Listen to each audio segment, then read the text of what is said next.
Teknik berikutnya adalah conjoint analysis, di mana kuesioner yang digunakan adalah studi kasus preferensi fitur pengguna Spotify. Dengan saya, Alhairina Nurhidayah, sebagai perwakilan dari kelompok 2 yang akan menjelaskan teknik conjoint analysis. Adalah konsep dan instrumen conjoint, di mana tujuannya untuk mengetahui kombinasi atribut produk mana yang paling disukai konsumen dan seberapa besar nilai utilitas atau kegunaan dari setiap level atribut. Dengan jenis data yang digunakan berbentuk ordinal atau ranking atau peringkat atau data interval terhadap berbagai stimulus atau profil kombinasi produk dari 30 responden yang digunakan. Contoh instrumennya dalam penelitian ini menggunakan preferensi dari 8 paket Spotify yang berisi variasi harga langganan, kualitas audio, dan juga download offline. Berikut adalah prosedur software SPSS. Sebelum kita melakukan pengujian di dalam SPSS, kita perlu tahu bagaimana langkah-langkahnya.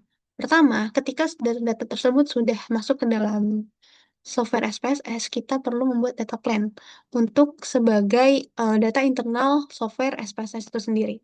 Di mana dengan desain ortogonal, kita buat rancangan profil via menu data, lalu klik orthogonal design dan generate untuk mengurangi jumlah kombinasi tes, di mana terdapat contoh di gambar.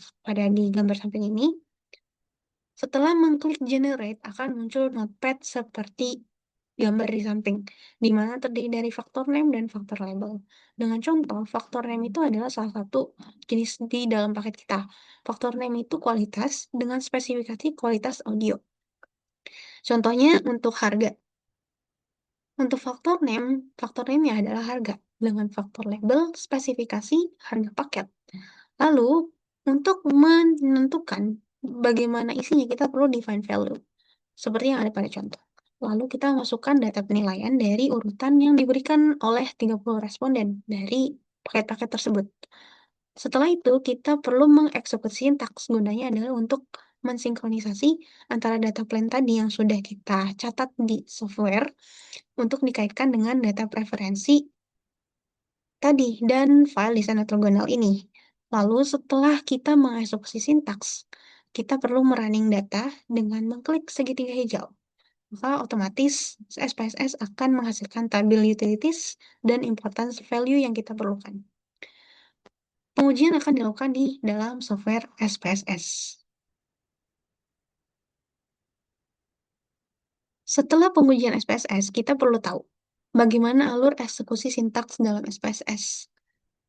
Setelah kita mengklik, setelah data plan diselesaikan, kita mengklik menu sintaks dengan klik file, lalu pilih new, lalu pilih sintaks, di mana akan keluar notepad seperti pada gambar di samping.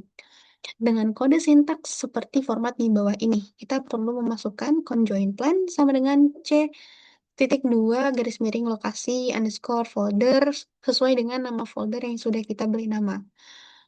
Lalu, di bawahnya adalah garis miring data sama dengan bintang, garis miring skor sama dengan P1 to P8. Artinya dari P1 hingga P8 yaitu paket 1 sampai P8. Jika file tersebut tidak ditemukan, kita misalnya lupa nama file kita bisa klik kanan pada file tersebut, lalu cari dan klik pilihan copy as path, atau dalam bahasa Indonesia adalah salin sebagai jalur. Lalu setelah semuanya lengkap seperti pada gambar di samping, kita bisa merunning sintaks dengan klik segitiga hijau atau run selection. Maka SPSS akan menghasilkan output yang kita butuhkan. Berikut adalah output dan kesimpulan dari conjoint, di mana kita perlu membaca nilai utilitas dari output SPSS tadi dengan estimasi positif tertinggi menunjukkan level atribut yang paling diminati oleh responden.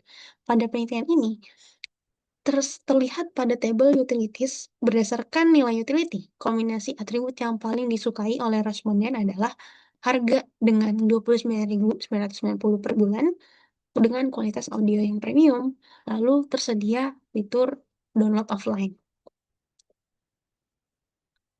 Berikut ini adalah kesimpulan dari importance value, yaitu atribut dengan nilai persentase tertinggi itu ditetapkan sebagai faktor pertimbangan paling krusial bagi konsumen saat memilih paket Spotify.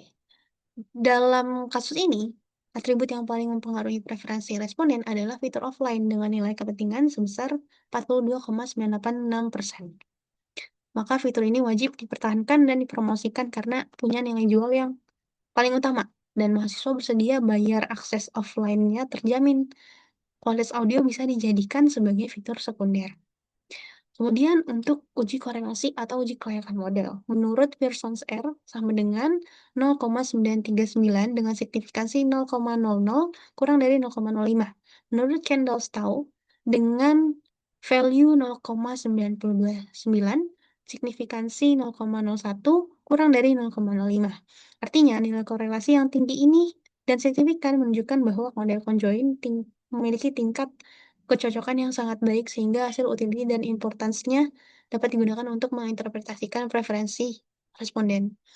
Lalu kesimpulannya dari analisis conjoint ini adalah model conjoint analysis dinyatakan layak digunakan sebagai dasar pengambilan keputusan.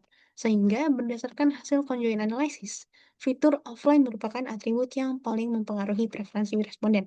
Dengan kombinasi layanan yang paling disukai adalah dengan harga 29.990 per bulan, dengan kualitas audio premium dan tersedianya fitur download offline.